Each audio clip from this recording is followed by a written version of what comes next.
Bonjour et bienvenue à tous pour ce culte. Nous voulons vraiment entrer dans la présence du Seigneur avec joie et reconnaissance parce que le Seigneur est ici à nos côtés. Je vous invite à prier. Seigneur, merci pour ce privilège de venir en ta présence, d'être en ta présence jour après jour, que vraiment tu puisses nous aider à entrer dans ce moment en silence, en recueillement, pour que nous puissions entendre, écouter ce que tu as à nous dire, pour que nous puissions recevoir ce que tu as préparé pour chacun d'entre nous.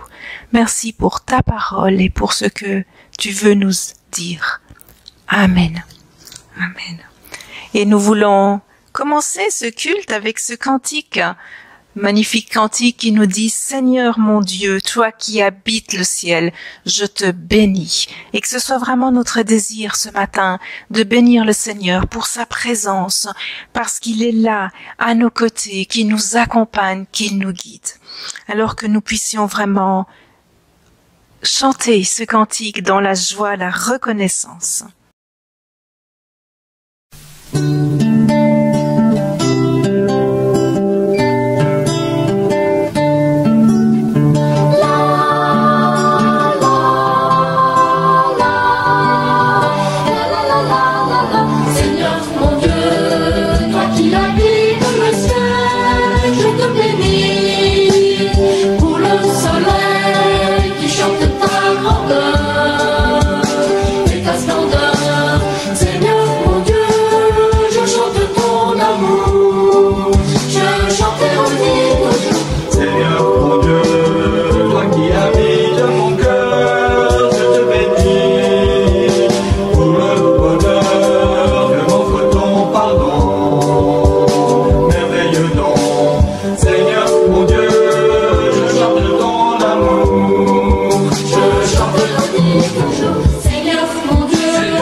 Bonjour à tous.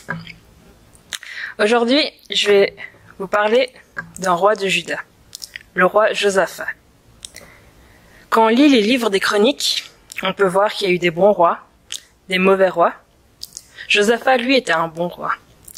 Et le critère le plus important pour reconnaître un bon roi d'un mauvais, c'est la relation qu'il avait avec Dieu.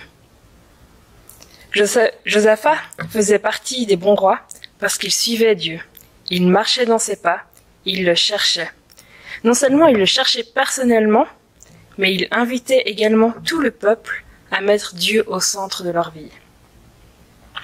Josaphat était un très bon leader, même si c'était un homme de guerre, un combattant, mais il a rétabli la paix dans son pays. Jusqu'à, naturellement, il y a le mais qui arrive. Et je vais vous lire son histoire, enfin une partie de son histoire dans 2 Chroniques, le chapitre 20. Après cela, les Moabites et les Ammonites, accompagnés des Maonites, marchèrent contre Josaphat pour lui faire la guerre. On va annoncer à Josaphat, une foule nombreuse s'avance contre toi depuis l'autre côté de la mer, depuis la Syrie, et ils sont déjà à Hatsatson Tamar, c'est-à-dire en Guédi. Josaphat eut peur. Un jour, on lui annonce une attaque qui se prépare contre son pays. Mais attention, cette fois, ce sont 3 armées qui viennent contre lui. Malgré toute son expérience, malgré toutes ses victoires, il a peur. Il en a vu d'autres, mais pas de cette ampleur. Contrairement aux fois précédentes, ça se passe chez lui, à ses portes, dans sa ville. Ça touche son entourage direct. Et ça me fait penser un petit peu en janvier 2020. On entendait qu'il y avait un virus qui mettait des villes en quarantaine à l'autre bout du monde. Mais la Chine, c'est loin. Et tout d'un coup, ce virus est à notre porte. D'un virus lointain, c'est devenu une pandémie mondiale. L'ennemi est là. Mais dans nos vies, il peut y avoir d'autres ennemis. Ça peut être diverses maladies. Ça peut être la peur des inondations. Ça peut être la peur de perdre son travail. La peur de manquer. Ça peut être la crainte d'être au chômage. La crainte de ne pas avoir assez. Ça peut être plein de choses. Josaphat, lui, est là, et il réalise l'ampleur de la situation. Ce n'est pas une armée, mais 3. Ce n'est pas un ennemi, mais 3. Josaphat est habitué à organiser des stratégies, mais là, c'est du jamais vu. Devant ce qui lui fait peur, ce qui le terrorise, ce qu'il ne peut pas contrôler, Josaphat a 3 attitudes. Josaphat eut peur et décida de chercher l'Éternel. Il proclama un jeûne pour tout Juda. Les Judéens se rassemblèrent pour supplier l'Éternel. C'est même de toutes les villes de Juda que l'on vint pour chercher l'Éternel. En tout premier, il dispose son cœur pour chercher l'Éternel. Il était déterminé à trouver l'Éternel, à aller le chercher. Moi, je suis sûre et je suis persuadée que cette attitude de Josaphat devant une telle situation, c'est un exemple pour nous. Aller chercher l'Éternel. La bataille de Josaphat et de son peuple est grande, et il sait qu'il a besoin de plus fort que lui, qu'il a besoin de plus grand pour vaincre. Josaphat convoque tout le peuple pour prier avec lui. Il sait qu'ensemble, on est plus fort. Quand on est ensemble pour prier, il y a quelque chose de puissant qui arrive. Josaphat se tint debout au milieu de l'assemblée de Juda et de Jérusalem, dans la maison de l'Éternel, devant le nouveau parvis, et dit : Éternel, Dieu de nos ancêtres, n'est-ce pas toi qui es Dieu dans le ciel ? Et n'est-ce pas toi qui domines sur tous les royaumes des nations ? N'est-ce pas toi qui détiens la force et la puissance ? Toi, à qui personne ne peut résister ? N'est-ce pas toi, notre Dieu, qui a déposé les habitants de ce pays devant ton peuple, devant Israël, et qui l'a donné pour toujours à la descendance d'Abraham, ton ami ? Ils l'ont habité, Et ils t'y ont construit un sanctuaire en l'honneur de ton nom, en disant, si un malheur nous atteint, que ce soit l'épée, le jugement, la peste ou la famine, nous nous présenterons devant ce temple et devant toi, car ton nom réside dans cette maison. Nous crierons à toi du fond de notre détresse, et tu nous écouteras et nous sauveras. Voici maintenant les Ammonites et les Moabites, ainsi que les habitants de la région montagneuse de Séhir. Tu n'as pas permis aux Israélites de pénétrer sur leur territoire quand ils venaient d'Égypte, et, en effet, ils ont fait un détour et ne les ont pas détruits.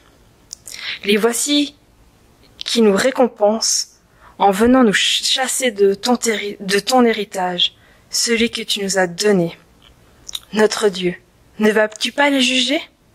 En effet, nous sommes sans force devant cette foule nombreuse qui vient nous attaquer, et nous ne savons que faire, mais nos yeux sont sur toi.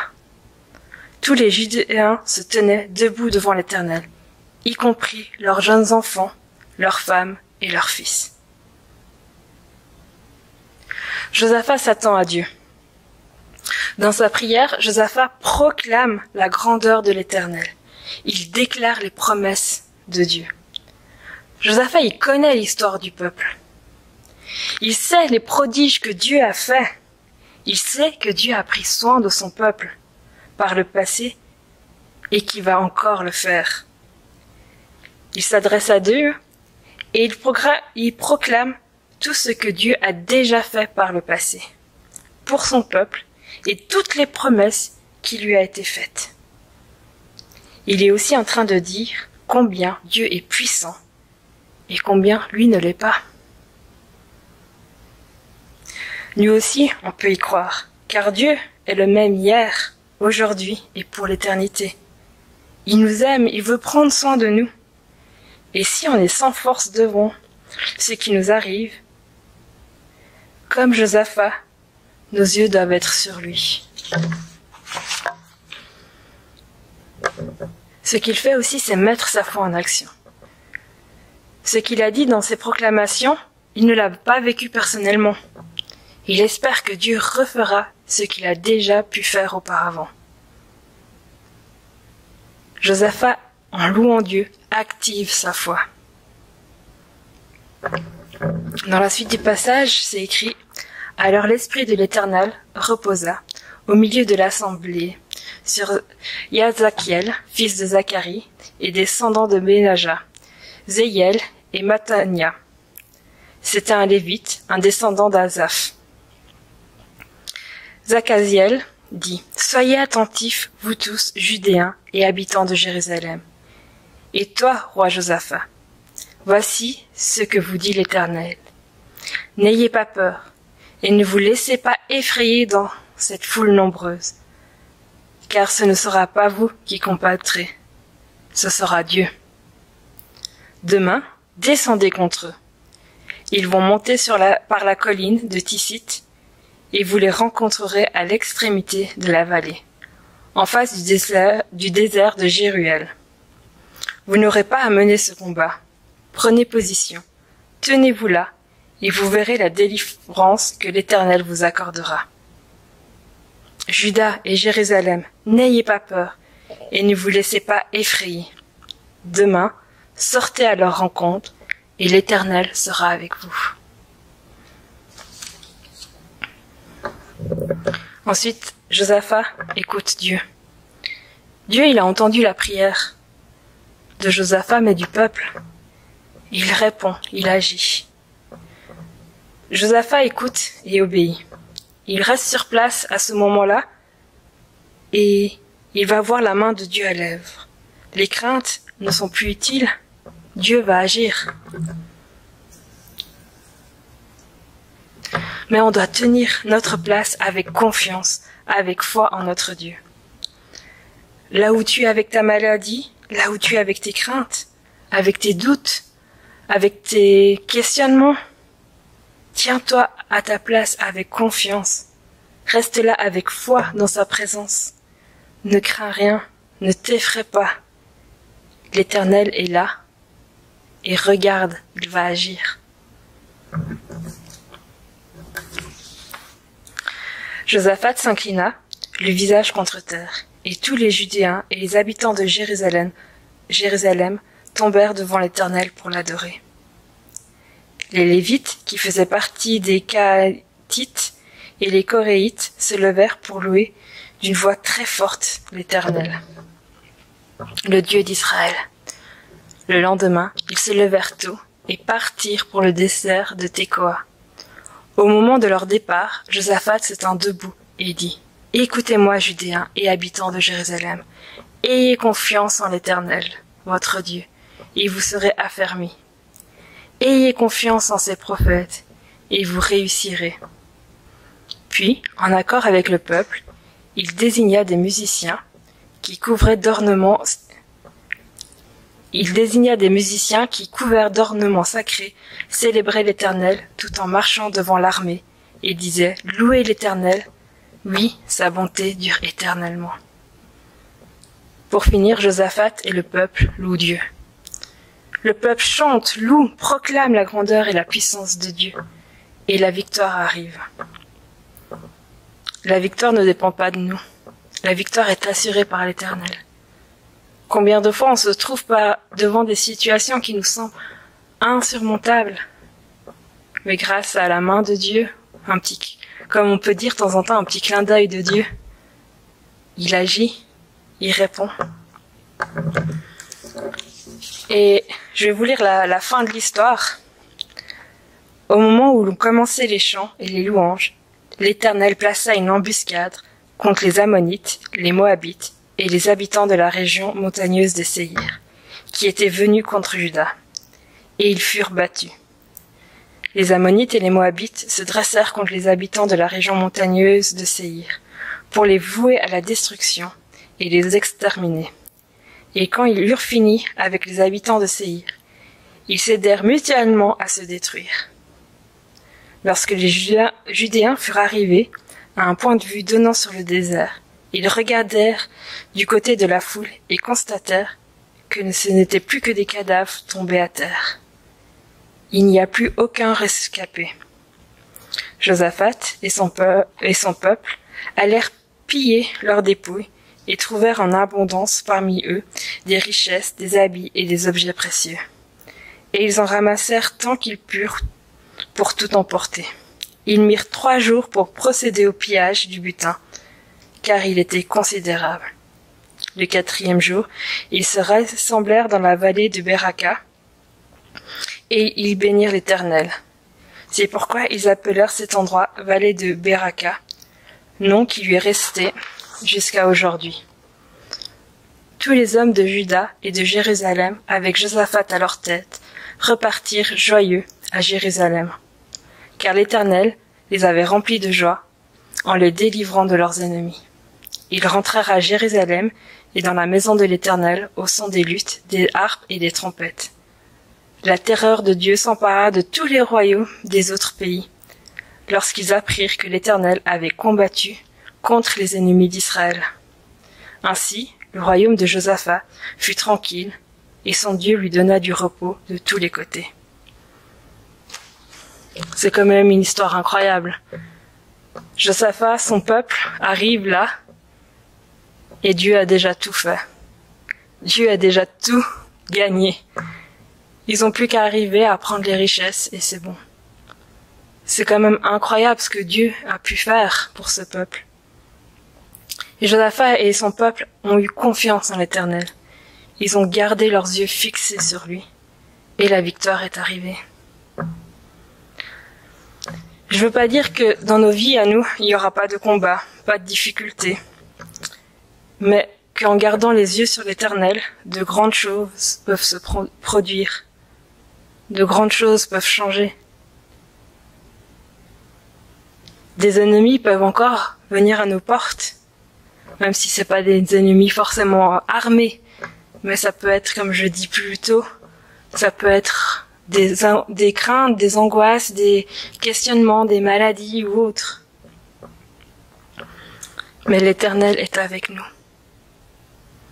On devrait peut-être plus agir que Josaphat en ayant des démarches.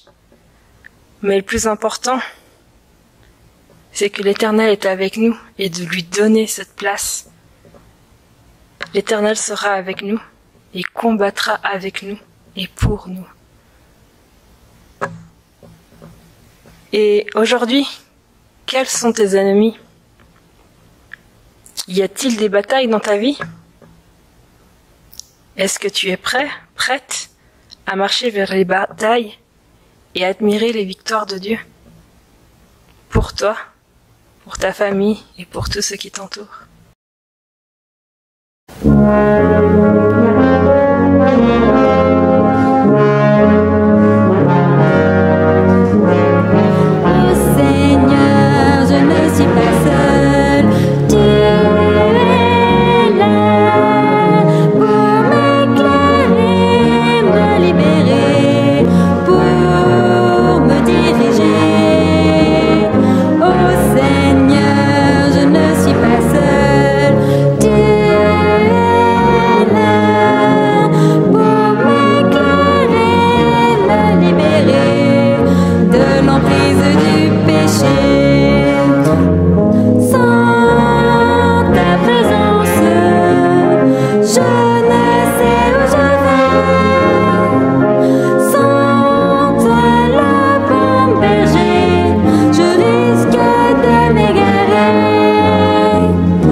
Quelle joie de savoir que le Seigneur est celui qui est là. Et comme nous avons pu l'entendre dans ce cantique, « Ô Seigneur, je ne suis pas seul. Sans ta présence, je ne sais où je vais. Je me sens désarmé pour vivre, pour lutter, pour savoir résister. » C'est souvent ce que nous vivons. Mais le Seigneur nous promet d'être là. Alors comme le roi Josaphat et son peuple, que nous puissions avoir les yeux fixés sur le Seigneur, jour après jour, dans ce que nous sommes, dans ce que nous vivons, dans les difficultés comme dans les moments de joie.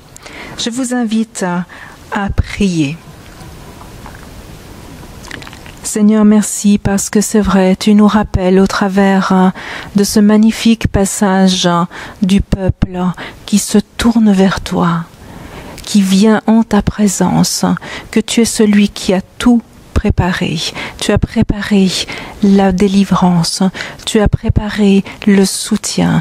Et tout comme tu as été avec ce peuple, avec le roi Josaphat, tu es aujourd'hui avec nous. Alors que nous puissions avancer jour après jour avec cette certitude que tu es là à nos côtés, que nous ne sommes pas seuls, que tu es celui qui nous accompagne, qui nous guide à chaque instant, dans les moments faciles comme dans les moments difficiles.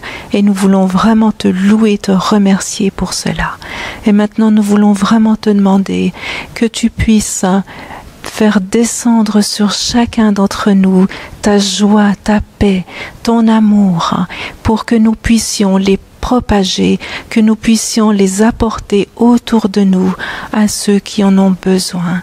Aide-nous à être des témoins de ton amour, des témoins de ce que tu fais jour après jour dans nos vies, autour de nous. Merci pour cette certitude de ta présence en nous, autour de nous et aussi dans ceux qui nous vivons, dans les moments que nous partageons. Merci d'être là et nous te louons, nous te remercions pour cela. Amen. Que le Seigneur vous bénisse et vous accompagne et nous vous donnons rendez-vous pour le culte la semaine prochaine. Amen.